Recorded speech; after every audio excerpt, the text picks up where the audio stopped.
Just wanted to make a quick video to cover a couple things in the stock market here and just the overall economy because a lot's happened lately. I've been quite busy with school, so I haven't really been trading. I have, however, sold a couple companies that I was up on because I don't see a bright future ahead of us right now, and I do see the opportunity to buy lower. So, first of all, what happened yesterday is we had the CPI release for the month of June. So we saw an expectation of 1.1% month over month inflation. And most people, including me, thought it was going to be higher, and it came in at 1.3. So if you take that number and you annualize it, multiply by 12, you get 15.6% annual inflation. That is nuts. Like, that is off the rails. So that was heavily influenced by oil. So if I go to oil, we can take a look at the price of it. We saw oil was in the 120s in June up here.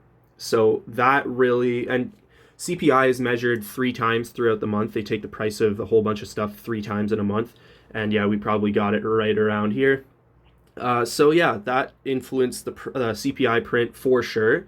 Now we're sitting down in the 90s. So this leads to my next point, which is I do think there will be a short-term rally in the stock market.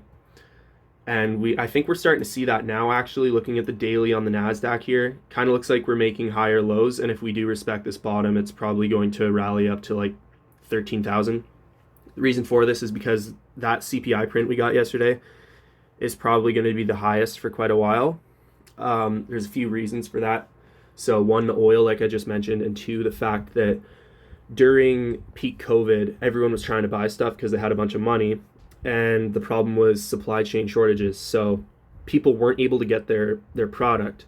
There was a lack of supply. So companies have ordered a whole bunch of supply now, and it's finally coming in. And the problem is now people are being more frugal with their money, and they're not spending as much in general.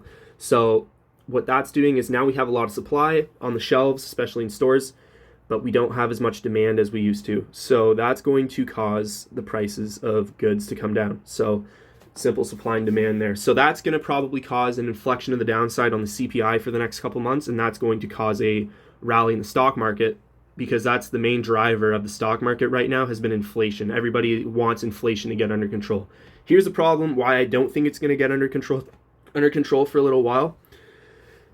Basically, you need to apply the tail principle in terms of deciding what interest rate you need. So if we take the annual inflation rate right now in the United States, it's around 9%. It's probably higher than that because CPI is a failed measurement, or flawed measurement, sorry.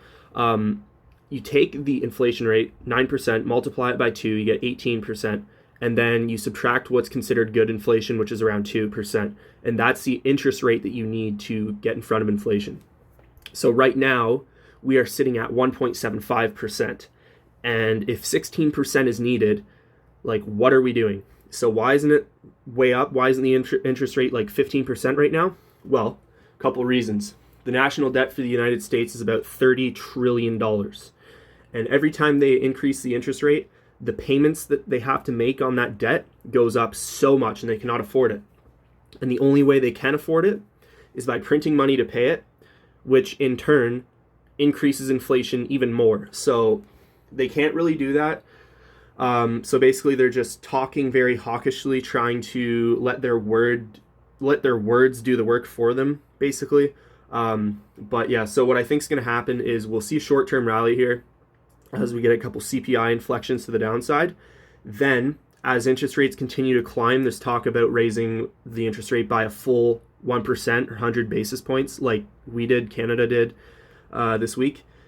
And once they do that a couple more times, mortgages become expensive, like very expensive. A lot of people will no longer be able to afford to make their mortgage payments. As we potentially see more layoffs too, people won't have income coming in to make those payments. So we will see a lot of defaulting on mortgages. So let's say we're up here, next couple months, that starts to happen. Go to the weekly time frame. This is what I expect to see. We start seeing headlines of a housing market crash when we're up around here. Then we go down, like way down. We could go down to like 10,500, 10,000, maybe the high before the COVID pandemic right here. I could easily see that happening.